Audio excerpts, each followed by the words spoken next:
나누면 좋겠습니다. 같이 한번 인사하겠습니다. 건강하시고 주님의 은혜가 임하기를 바랍니다. 인사하겠습니다. 예. 네, 우리 동현 씨 동현 형제님 걸어오셨어요? 걸어서 오셨어요? 걸어서 혼자 오신 거예요? 아이고, 예, 그러셨구나. 추우신데 잘 오셨습니다. 오늘 어머니 같이 못 오셨지만 아무튼 또 감사합니다. 자, 이제 우리 같이 하나님 말씀 같이 보겠습니다. 하나님 말씀 같이 볼게요. 오늘은 마가복음 1장 15절로 20절입니다. 마가복음 1장 15절로 20절 말씀입니다.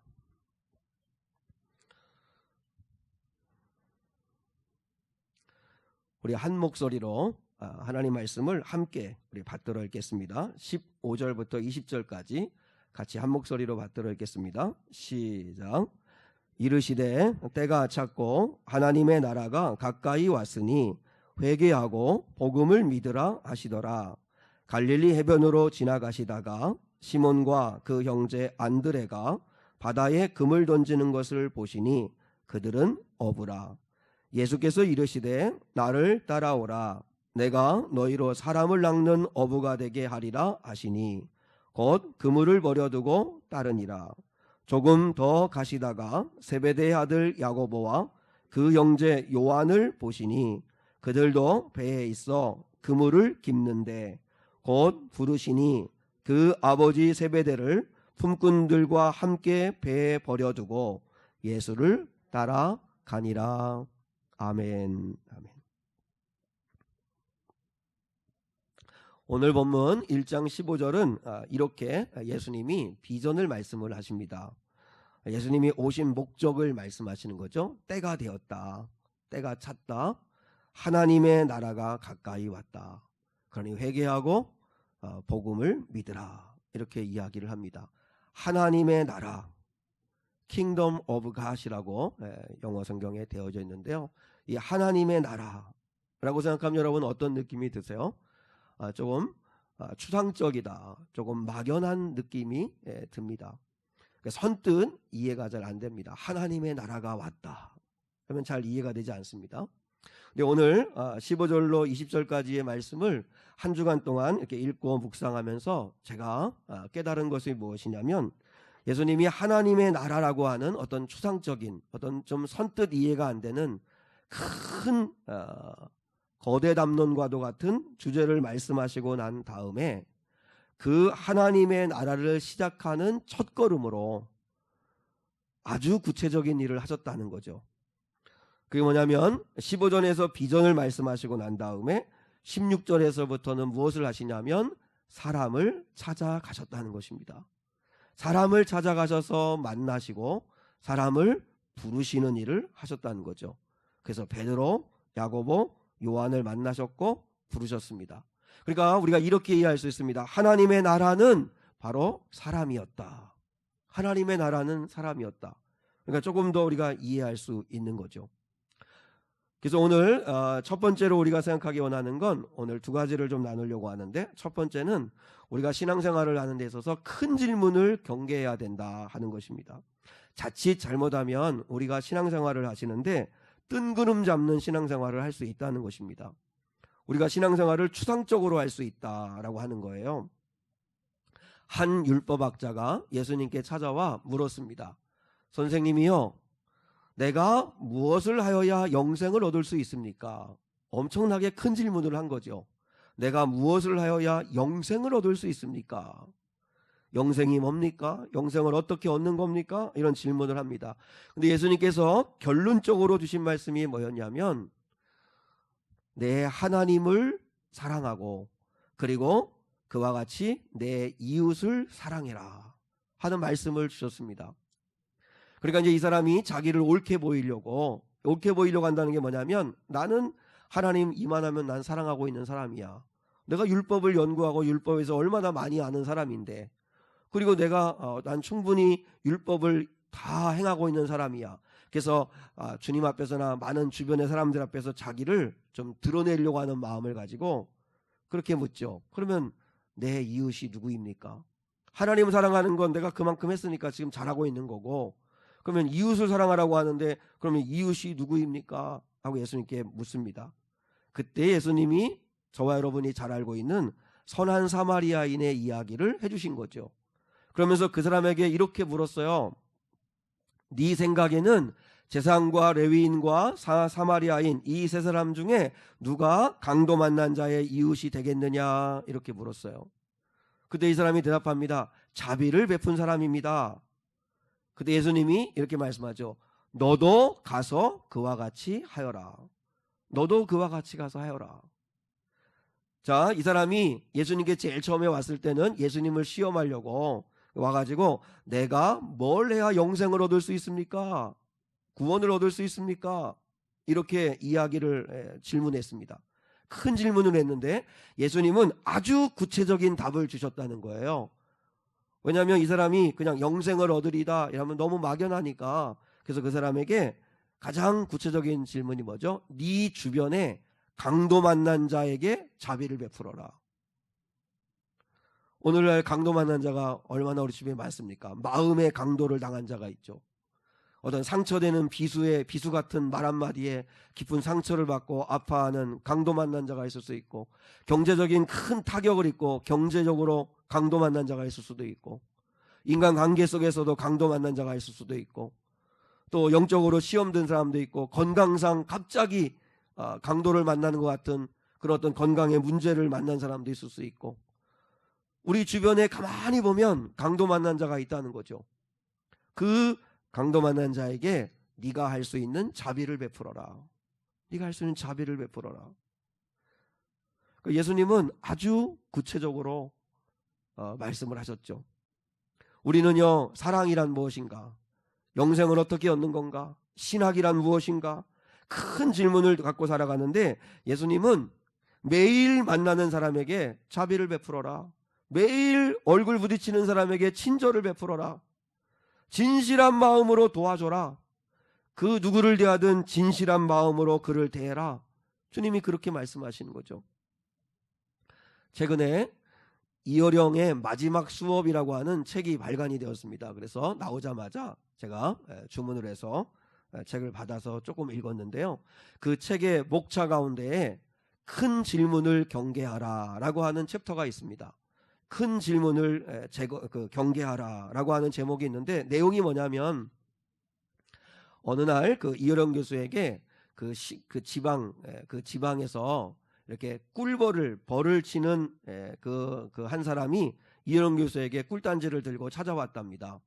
그러면서 이제 하는 말이, 저는 시골에서 평생 꿀벌 기르고 그리고 꿀 따는 삶을 살았습니다. 근데 삶이 너무 재미가 없습니다. 그래서 저도 선생님의 글을 읽고 감동을 받았는데 저도 선생님처럼 글 쓰는 사람이 좀 되고 싶습니다. 그래서 이제 이런 교수가 그 사람에게, 그래, 날 찾아와서 뭘 하려고 그러는가? 예, 글 쓰는 것에 대해서 좀 물어보고 싶습니다. 그래, 물어보게. 근데 다짜고짜 그 사람이 그렇게 질문하더래요. 문학이란 무엇입니까? 그래서 질문을 하더래요. 그래서 이런 교수가, 자네 너무 큰 질문을 하고 있네. 나는 큰 질문을 하는 사람이 제일 무섭다네. 만약에 문인에게 문학이란 무엇인가, 철학자에게 인생이란 무엇인가, 또 아인슈타인에게 과학이란 무엇인가라고 질문을 하면 아마 그들도 대답을 못할 걸세. 그러면서 이런 교수가 그 꿀벌을 양봉하는 그 사람에게 질문했습니다. 자네가 가장 잘 아는 게 뭔가? 예, 저는 당연히 꿀벌입니다. 꿀벌. 그자 이렇게 이야기를 했다 합니다. 그렇다면 꿀벌을 잘 봐. 그리고 꿀벌처럼만 하면 좋은 문학이 되네. 그렇게 이야기를 했답니다. 그래서 이제 부연 설명을 더 했겠죠. 이어령 교수가 글을 잘 쓰고 싶다. 자기 지금 꿀벌을 키우고 꿀벌을 돌보고 하는 일은 별로 재미가 없고, 나도 뭔가 좀 사람들한테 주목받는 글을 좀 쓰고 싶다. 뭐 이렇게 이야기하는 그 사람에게, 그러면서 질문하기를 문학이란 무엇입니까? 이렇게 질문하는 그에게 깨닫게 하신 게 뭐죠? 꿀벌을 사랑하라는 거죠. 네가 가장 잘하는 거, 가장 잘 알고 있는 거, 꿀벌을 사랑해라. 꿀벌을 잘 관찰해라. 꿀벌의 이야기를 써라. 그리고 꿀벌을 통해서 삶을 이야기해라 하는 이야기죠. 여러분, 우리의 삶은, 특히 우리 신앙생활은 이처럼 구체적이어야 된다는 거죠. 추상적인 용어를 구체적인 말로 바꿔야 합니다. 예수 믿는 사람들이 가장 많이 하는 말이 뭐죠? 은혜, 자비, 사랑, 긍휼, 의, 믿음, 소망, 이런 얘기하는데 이거를 구체적으로 바꿔봐야 합니다. 가령 여러분 예배 마치고 난 다음에 오늘 목사님 말씀에 은혜 많이 받았습니다. 그러면 은혜 많이 받았다는 말이 무엇인가 구체적으로 생각을 해봐야 돼요. 은혜 많이 받았다는 말이 뭐죠? 은혜 많이 받았다는 말이 오늘 목사님의 설교 중에 네가 사랑할 수 없는 사람을 사랑해라. 오늘 마치 율법학자에게 예수님이 강도 만난 자가 네 곁에 있을 거다. 그에게 자비를 베풀어라. 네가 할 수 있는 친절을 베풀어라. 그렇게 이야기할 때 그 말에 은혜를 받았다면 내가 그러면 이 예배당을 나가서 정말 사랑할 수 없는 그 사람을 내가 사랑해야지. 그렇게 마음 먹었다면 그게 은혜 받은 거다. 그러니까 여러분 우리 신앙생활 할 때 오늘 은혜 받았다고 생각을 안 해요. 전혀 적용을 안 해요. 전혀 구체적이지가 않아요. 그러니까 늘 막연한 거예요. 북한 선교, 인류 평화 이야기를 하는데 정작 가족들을 사랑하지 않아요. 아랫사람을 우습게 여겨요. 그건 여러분 참된 사랑이 아니라는 거예요. 신앙생활이 그거는 뜬구름 잡는 거라는 거예요. 그래서 주님은 영생을 어떻게 얻습니까 하는 그 사람에게 강도 만난 자가 있을 거다. 그에게 자비를 베풀어라. 네가 할 수 있는 자비를 베풀어라. 그렇게 이야기를 예수님이 해주시는 거죠. 나는 주님의 영광을 위해서 살고 싶습니다. 그러면 주님의 영광을 위해서 사는 게 뭔가를 생각해 봐야죠. 주님의 영광을 위해서 산다는 건 너무 막연하잖아요. 너무 구체적이지 않잖아요. 주님의 영광을 위해서 산다는 게 뭐예요? 오늘 들은 하나님의 말씀을 내가 내 삶에 그대로 적용하며 살겠다는 거 아닙니까? 그래서 내가 주님의 말씀대로 사는 걸 주님이 보시고 그래서 주님이 나를 통해 기뻐하신다면 주님께 영광 돌리는 거죠. 그렇게 목회자가 기도하라. 우리 주의 복음을 전하자. 우리 서로 사랑하자. 이야기를 해도 여러분이 그것을 가지고 실천하지 않으면 그러면 우리는 매번마다 뜬구름만 잡고 있는 거죠. 그러면 신앙이 늘 추상적이 되는 거죠. 꿀벌을 사랑하고 꿀벌을 잘 살펴보고 꿀벌 이야기를 써나가고 그러면서 꿀벌의 삶 속에서 인생을 보고 그게 문학이라는 거고 그게 글을 잘 쓰는 거라는 거죠. 우리에게 다 꿀벌이 있잖아요. 다 우리가 잘하는 게 있고 지금 부딪히며 살아가는 게 있지 않아요? 그래서 제가 생각할 때 제가 생각할 때가 아니고 그래서 우리가 신앙생활을 막연하게 하지 않으려면 두 가지를 해야 합니다. 하나는 대상을 찾아야 합니다. 감사하라, 범사에 감사하라. 거기서 끝나면 안 돼요. 그러면 내가 누구에게 감사할 건가? 대상을 찾아야 돼요. 먼저 하나님께 감사하자. 그리고 내 남편에게 감사하자. 내 부모님께 감사하자. 그리고 내 아이에게 감사하자. 그러면 그렇게 그 대상에게 구체적으로 두 번째 실천을 해야 돼요. 내가 고맙구나. 참 감사하구나. 이런 부분에 대해서는 내가 참 기쁘구나. 라고 이야기를 해야 된다는 거죠. 정말 부끄러운 건 뭐냐면 저는 이렇게 드라마를 보면 참 잘 울어요. 참 잘 울어요. 무슨 수도꼭지를 튼 것처럼 울어요. 그런데 가만히 이렇게 보면 어떤 분들은 이성이 앞서는 분은 저 작가가 다 만든 얘기야. 무슨 배우가 어떤 배우가 상처받은 것도 아니고 무슨 출생의 비밀인 것도 아니야.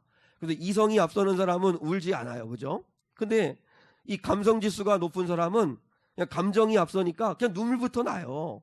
작가가 만든 이야기든 어떻든 가상의 이야기고 픽션이지만 그래도 그냥 눈물부터 나요.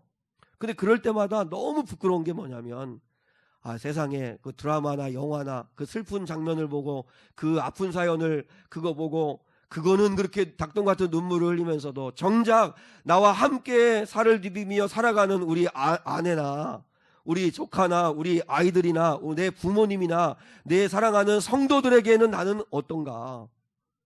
그 사람들에게 나는 친절한가?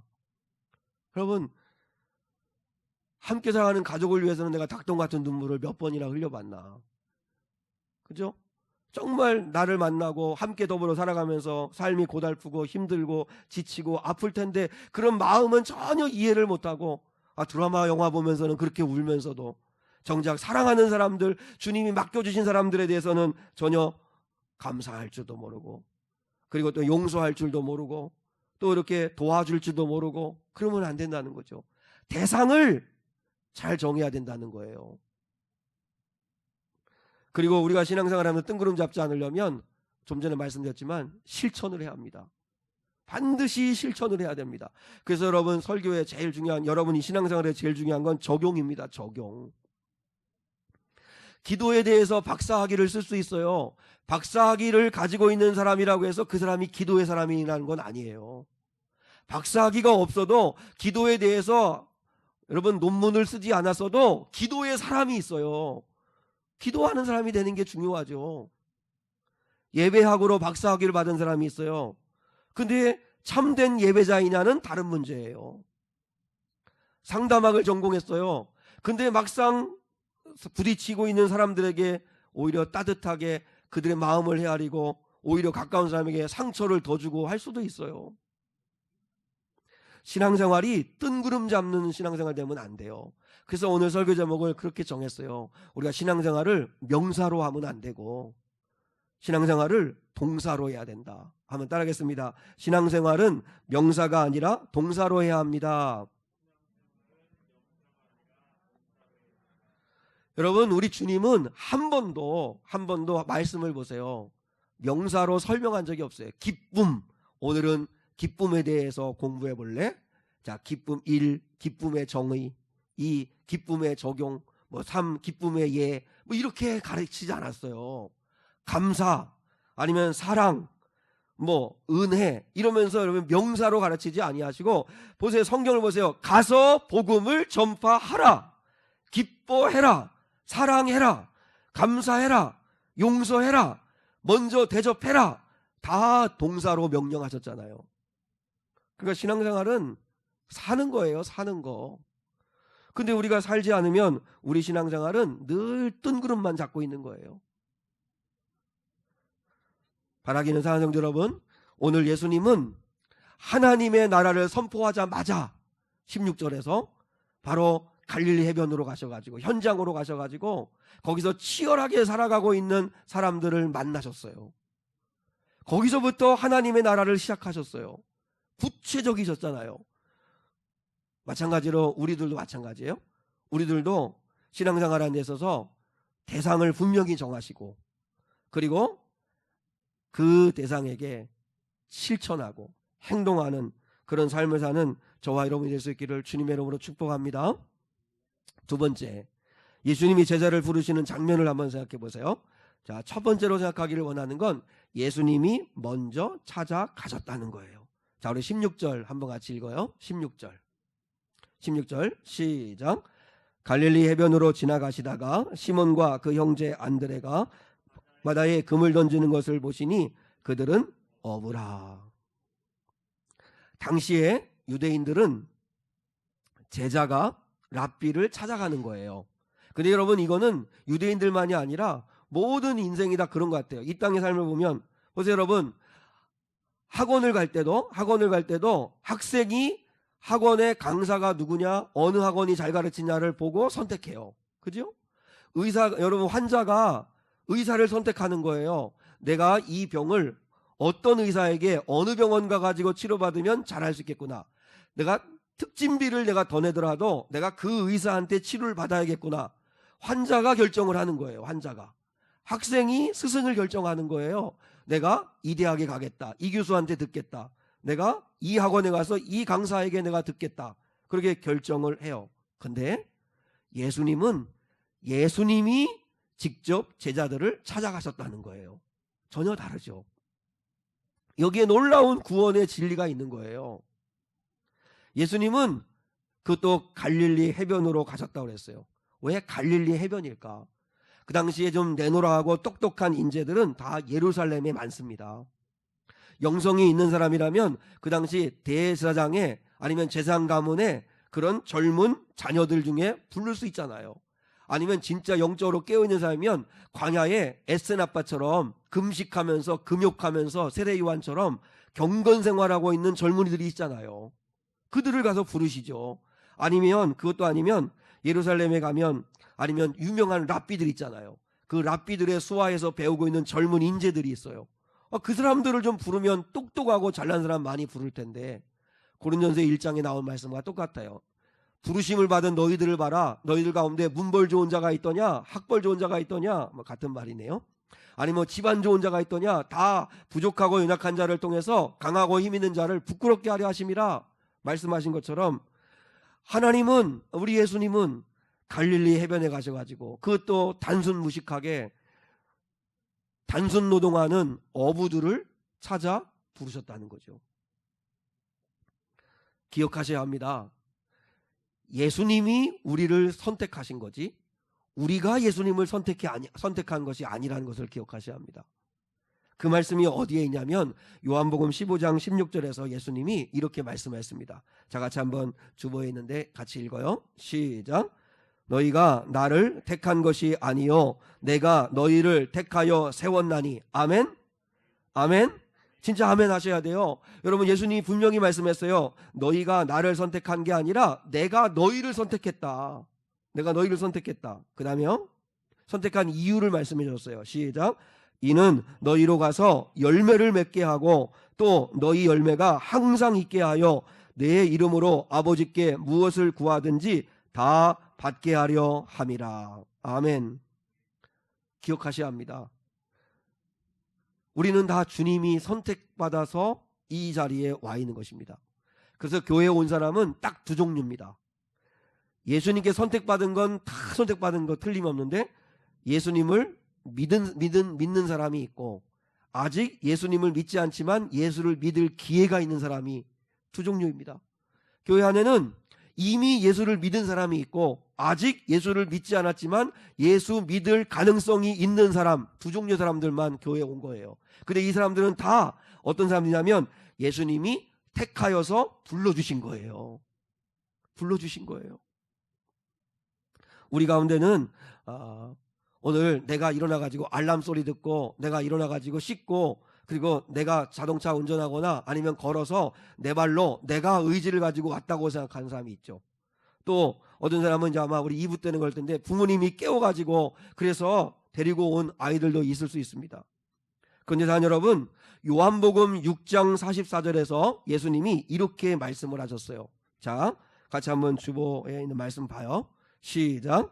나를 보내신 아버지께서 이끌지 아니하시면 아무도 내게 올 수 없으니 오는 그를 내가 마지막 날에 다시 살리리라. 믿습니까? 여러분 이 말씀도 꼭 붙드셔야 합니다. 자, 내가 주님을 선택한 게 아니라 주님이 나를 선택하셨다.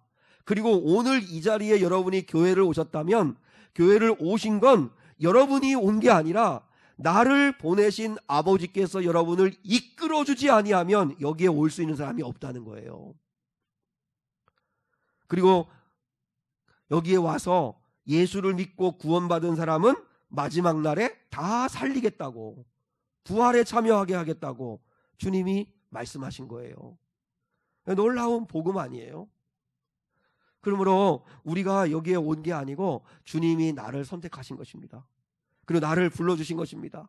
그 수많은 사람들 가운데 나처럼 부족하고 연약한데 주님이 나를 아시고 나를 선택하시고 때에 부르셔서 교회까지 오게 하셨습니다. 이미 예수 믿은 사람들은 예수 잘 사랑하시고 믿으시고 아직 예수를 믿지 않으신 분들은 회개하고 예수님을 믿는 구원의 은혜가 임할 수 있기를 축복합니다. 두 번째 제자를 부르시는 장면에서 기억해야 할 것은 주님은 팬이 아니라 제자를 찾으신다는 걸 기억하셔야 합니다. 예수님에게 수많은 무리들이 몰려왔습니다. 수만 명이 몰려왔습니다. 오병이어 사건을 일으킬 때는 최소 10,000명이 넘는 사람들이 모였다고 그러잖아요. 예수님 당시에 그 당시에는 무슨 대중 집회가 있는 그런 때가 아닌데 예수님의 소문을 듣고 꾸역꾸역 수많은 사람들이 모여들었는데 저 같으면 너무너무 신바람 났을 것 같아요. 근데 예수님은 수많은 무리가 모여드는 걸로 한 번도 기뻐한 적이 없으십니다. 예수님의 오직 관심은 뭐였는지 알아요? 소수의 제자였습니다. 제자. 제자가 누구냐? 수많은 팬이 필요한 게 아니고 예수님에게는 제자가 필요하셨고 제자에게 관심이 있으셨어요. 카일 아일드먼이라고 하는 목사님이 팬인가 제자인가 라고 하는 책을 썼습니다. 팬인가 제자인가 라고 하는 책을 썼는데요. 여러분, 이 책에서 이 목사님이 이 책을 그래서 우리에게 묻습니다. 당신은 팬입니까? 제자입니까? 하고 묻는 거예요. 네, 설교 원고에는 옆 사람에게 한번 물어보자 했는데 서로 민구스러우니까, 네, 그죠? 당신은 예수님의 팬입니까? 제자입니까? 이렇게 물어보고 싶기는 한데, 바라긴 여러분 다 예수님의 제자가 되셔야 되는데, 이 카일 아이들먼 목사님이 이 책을 쓰게 된 동기가 뭐냐면, 미국에는 절기신자들이 많은데요. 네, 지금은 좀 그런데 지금도 마찬가지인데 1년에 딱 2번 부활절날하고 성탄절날은 많은 미국인들이 교회를 간대요. 근데 이제 이 목사님이 부활절을 앞두고 설교 준비를 하고 있었어요. 카일 아일먼이라고 하는 이 목사님이 목회하는 이 교회도 부활절만 되면 그 전까지 수많은 사람들이 그날만큼은 몰려왔다는 거예요. 그래서 이제 이 카일 아일드먼 목사님이 이제 설교를 잘 해가지고 한 사람이라도 더 교회에 붙들어 놓아서 그래서 이제 영혼을 구원하고 싶은 마음에 열심히 설교를 준비하고 있었던 거예요. 그날도 이제 열심히 부활절을 앞에 두고 설교를 준비하고 있는데 그날 따라서 마음이 왠지 그냥 이렇게 불편한 거예요. 뭔가 내가 설교를 준비하고 있는 이 방향이 잘못됐다는 생각을 하게 된 거예요. 그러면서 성령님 함께 기도하면서, 왜냐하면 설교자들은 성령과 깊은 교제 가운데서 말씀을 준비해야 되니까 그렇게 성령님 앞에 묻는데 성령께서 이렇게 감동을 주시더라는 거예요. 부활절 날이 되면 전국 각지에서 수많은 사람들이 너희 교회에도 몰려오는데 너는 그 중에서 한 사람이라도 더 붙들어서 그 다음 주일에도 교회 오게 만들려고 설교를 준비하고 있는데, 그 부활주일날 수많은 사람들이 몰려오는 그 많은 사람들 가운데 예수를 위해서, 나를 위해서 죽을 수 있는 제자는 과연 몇 사람이나 되겠느냐 하고 성령님이 도전을 하시면서 물으시더래요. 수많은 사람들이 부활절 날이면 교인들보다 더 많이 와서 예배를 드리는데 그 많은 사람들 가운데 과연 예수를 위해 죽을 수 있는 제자가 과연 몇 사람이나 되겠느냐 하고 묻더라는 거예요. 자신이 없는 거예요. 그러면서 카일 아이드먼 목사님이, 그래, 내가 저 사람들이 듣기 좋은 설교를 해가지고 다음 주에도 교회 오게 만들어야지, 다음 주에도 교회 오게 만들어야지 했던 설교의 방향을 내려놓고 그날 죄를 회개하는 설교를 하게 했다는 거예요. 죄를 회개하시라고. 2번 다시 이런 기회가 없을 수 있으니까 죄를 회개하시라고 한 설교를 하고, 그리고 이 책을 쓰게 된 이 책의 방향이 뭐냐면, 과연 예수를 위해서 죽을 수 있는 제자가 오늘날 몇 사람이나 있을까? 제자는 과연 몇 사람이나 있을까? 수많은 교인들이 다 팬이지 제자는 아니지 않을까 하는 문제의식에서 이 책을 쓰게 된 거였어요. 그 책에서 이렇게 이야기하는 대목이 나와요. 당신은 모태신앙입니까? 또 당신이 손을 들고 찬양을 하십니까? 아니면 기도나 찬양을 하다가 울컥해서 눈물을 흘린 적이 있으십니까? 아니면 여러분의 집에 성경책이 2권, 3권 이상 됩니까?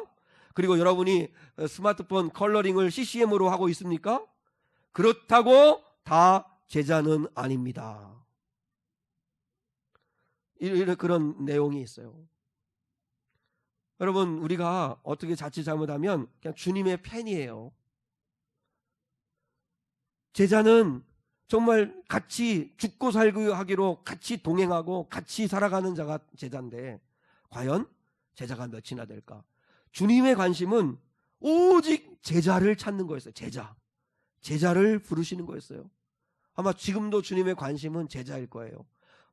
이런 천박한 목사들은 교인들이 하나라도 더 많이 오는 게 그게 관심이지만, 그러나 우리 주님은 이 사람들 중에 나를 위해 죽을 수 있는 제자는 과연 몇 사람이나 될까? 나를 진짜 사랑하는 제자는 과연 몇 사람이나 될까? 주님의 관심은 그거라는 거죠. 그러면 사랑 여러분, 예수님이 제자에게 주신 사명이 뭐죠? 그러면 왜 제자를 부르시는 거죠? 자, 17절이 있습니다. 마지막, 자, 17절 같이요. 시작. 예수께서 이르시되 나를 따라오라 내가 너희로 사람을 낚는 어부가 되게 하리라. 되게 하리라. 여러분, 나를 따라오라 내가 너희로 사람을 낚는 어부가 되게 하리라. 베드로와 야고보와 요한은 어떤 사람들이었죠? 고기를 낚는 사람들이었죠. 자, 그물을 던지고 낚시로 아무튼 어떻든 간에 고기를 한 마리라도 잡아가지고 그 고기를 시장에 갖다 내어 팔아가지고 그걸 돈을 벌면 그 돈을 가지고 가족의 생계를 위지하는 그런 돈벌이를 하는 어부였었죠. 그런데 그들에게 이제 너희는 나를 따라와라. 그리고 이제는 사람을 낚는 어부가 되라. 사람을 낚는 사람이 되라. 이렇게 말씀하셨어요. 그러니까 여러분, 이 말씀에 오해를 하시면 안 돼요. 아, 그래, 그러면 고기를 낚던 사람, 이게 뭐예요? 직장생활 하던 사람 아니에요? 직장을 하던 사람을 이제 직장일 다 버리고 사람을 낚는 선교사나 목회자, 풀타임 사역자가 되어서 직업을 바꾸라는 이야기구나. 그거 아니에요. 또 그래, 은혜 받았으면 다 이제는 신학교 가라. 그런 이야기 아니에요. 가치가 달라진다는 뜻이에요. 가치가 달라지는 거예요. 이전에 중요하다고 여기는 가치와 예수님을 만나고 난 다음에 부름받은 제자가 되고 난 다음에 중요하게 여기는 가치가 달라지는 거죠. 그동안은 돈이 가치였는데, 돈이라고 하는 어떤 대명사적인 어떤 의미가 있잖아요. 그 안에 많은 함축하는 의미가 있는데, 근데 돈보다 사람에게 오히려 가치를 두는 사람이 되었다는 게 그게 제자라는 거죠. 자, 예를 들어서 삭개오를 보세요. 삭개오는 오직 평생 돈의 가치를 두고 살았던 사람이에요. 물불을 안 가리고 돈을 벌려고 하는 사람이에요.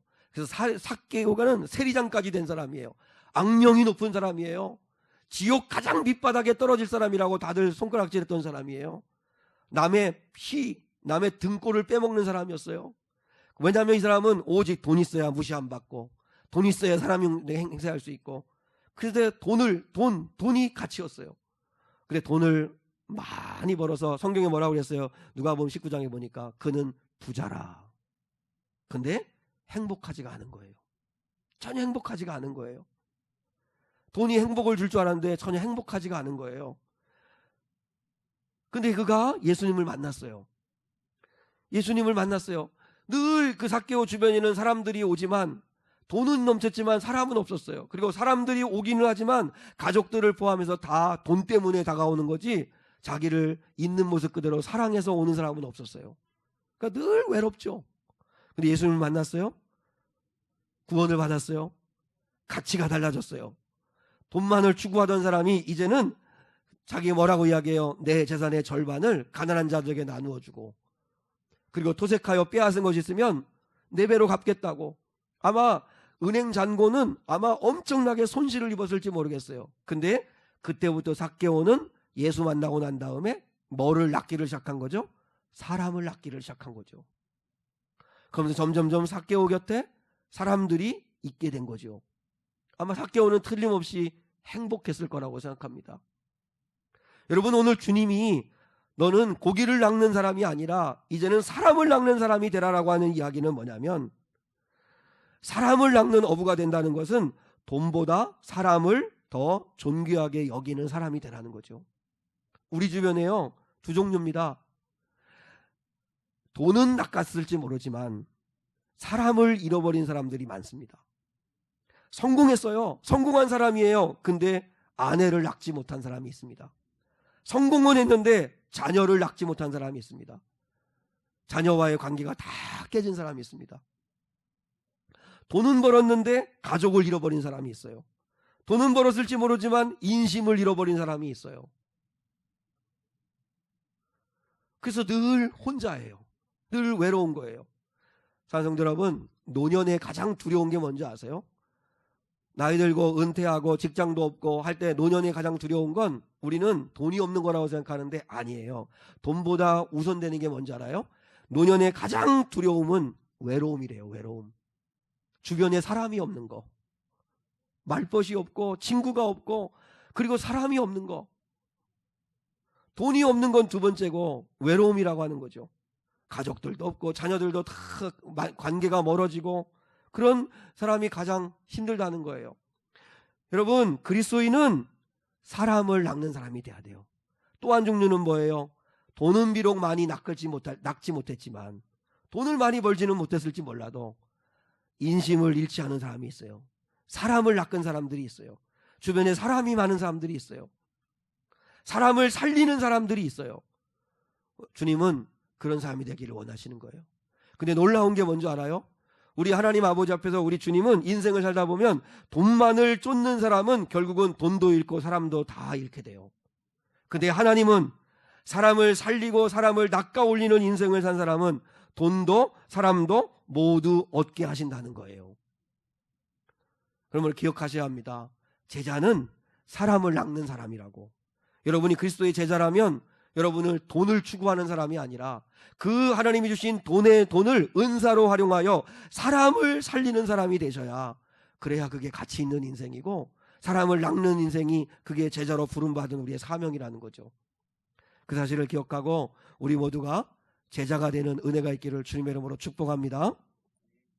자, 우리 함께 한번 이 시간에 기도 제목을 제가 드릴 테니까 반주에 맞춰서 한번 기도 한번 하면 좋겠습니다. 첫 번째는 막연한 신앙생활을 하지 말자는 것입니다. 뜬구름 잡는 신앙생활 하지 말고, 여러분, 내가 사랑할 대상, 용서할 대상, 감사할 대상을 찾으십시오. 그리고 그들에게 명사로 신앙생활 하지 말고 동사로 실천하십시오. 예, 제가 주님 기뻐하겠습니다. 제가 사랑하겠습니다. 제가 오늘 감사의 말을 표현하겠습니다. 용서하겠습니다. 예, 제가 예수님께 무릎 꿇고 기도를 시작하겠습니다. 여러분, 이렇게 행동하는 자가 되게 해주십시오 하고 기도하십시오. 두 번째, 주님이 찾으시는 건 제자를 찾는 겁니다. 무리를 찾는 게 아닙니다. 여러분, 팬이 되지 마시고 제자가 되어서 주님, 저는 돈을 낚는 인생이 아니라 사람을 낚는 인생이 되고 싶습니다. 똑같이 돈을 벌더라도 사람을 살리는 사람이 되고 싶습니다. 이렇게 기도하면 좋겠습니다. 같이 한번 잠시 기도하겠습니다. 하나님 아버지, 감사합니다. 거룩하시고 자비하신 아버지 하나님, 오늘 하나님 아버지 앞에 이렇게 주님 주신 말씀을 붙들고 기도할 수 있는 시간 주셔서 감사합니다. 하나님 아버지, 우리의 신앙생활이 주님 뜬구름 잡는 신앙생활, 너무나 막연한 큰 질문을 하는 신앙생활이 되지 않도록 도와주시기를 원합니다. 우리 신앙생활이 막연하지 않고 구체적이 되려면 아버지 하나님 말씀을 구체적으로 적용할 수 있는 대상을 찾아야 합니다. 누구에게 기도하는 것입니까? 살아계신 우리 하나님께 기도하는 것입니다. 누구에게 감사할 것입니까? 우리 부모에게, 아내와 남편에게, 사랑하는 가족들에게, 사랑하는 또한 주님 주변의 이웃들에게 주님 감사를 표현하는 것입니다. 누구를 용서할 것인가? 아버지 하며 주님 알게 해주시기를 원합니다. 아버지, 기도하는 자가 되게 도와주시기를 원합니다. 아버지 하나님이여, 우리가 막연한 신앙생활 하지 않기 위해서 실천하게 도와주시기를 원합니다. 말씀을 그렇게 많이 들으면서도 살지 않으면 아무 소용이 없습니다. 주님, 살 수 있는 은혜를 도와여 주시옵소서. 기도하게 하시고 감사하게 하시고 기뻐하게 하시고 복음을 전하게 하시고 주를 사랑할 수 있는 자들 되게 도와주시기를 원합니다. 주님이 지금 우리를 제자로 삼으시기를 원하십니다.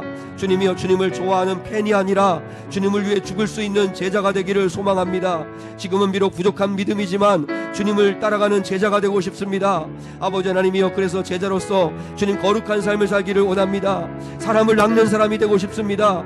돈만 낚아 올릴 줄 알았지 사람을 잃어버리는 자가 아니라 사람을 낚아 올리는 인생이 되게 도와주시기를 원합니다. 비록 돈은 많이 벌지 못했다 할지라도 사람을 살리는 사람, 사람을 귀히 여기는 사람, 사람을 뜨겁게 사랑하는 사람이 되어 주님께 영광 돌리는 자들 되게 도와주시기를 원합니다. 오늘 내가 사랑할 수 있는 사람이 누구인지, 사랑해야 될 사람이 누구인지를 바로 알게 도와주셔서 아버지 주님의 은혜로 말미암아 순종하는 저희가 되게 도와주시기를 원합니다.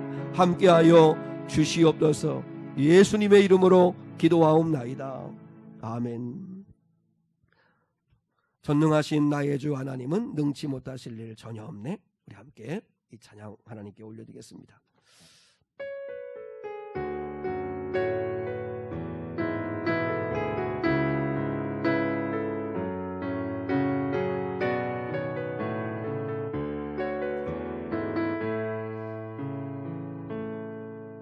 전능하신 나의 주 하나님은 능치 못하실 일 전혀 없네.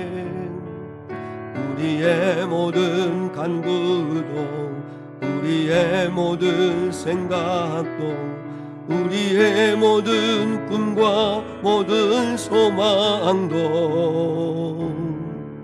진실하신 나의 주 하나님은 우리의 모든 괴로움 바꿀 수 있네. 불가능한 일 행하시고 죽은 자를 일으키시니 그를 이길 자 아무도 없네. 주의 말씀 의지하여 깊은 곳에 금을 던져 오늘 그가 놀라운 일을 이루시는 것 보라. 주의 말씀 의지하여 믿음으로 금을 던져 믿는 자에게 능치 못함 없네. 주의 말씀 의지하여 주의 말씀 의지하여 깊은 곳에 금을 던져 모든 그가 놀라운 일을 이루시는 것 보라.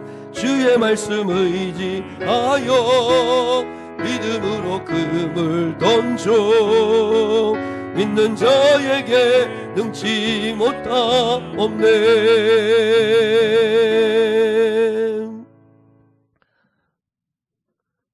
지금은 우리 주 예수 그리스도의 은혜와 하나님 아버지의 극진하신 사랑과 성령 하나님의 함께 하심이 오늘 여기 모여 하나님 아버지 앞에 거룩한 예배를 올려드리고 진정한 제자가 되어 하나님을 위하여 기꺼이 죽기까지 주를 따라가기 원하는 소망하는 사랑하는 성도들 위에 또한 주님 앞에 나올 때 빈손으로 오지 아니하고 귀한 예물을 구별하여 드리는 손길 위에 이들의 펼쳐질 인생의 미래 가운데 이제로부터 영원까지 함께 하시기를 간절히 축원하옵나이다.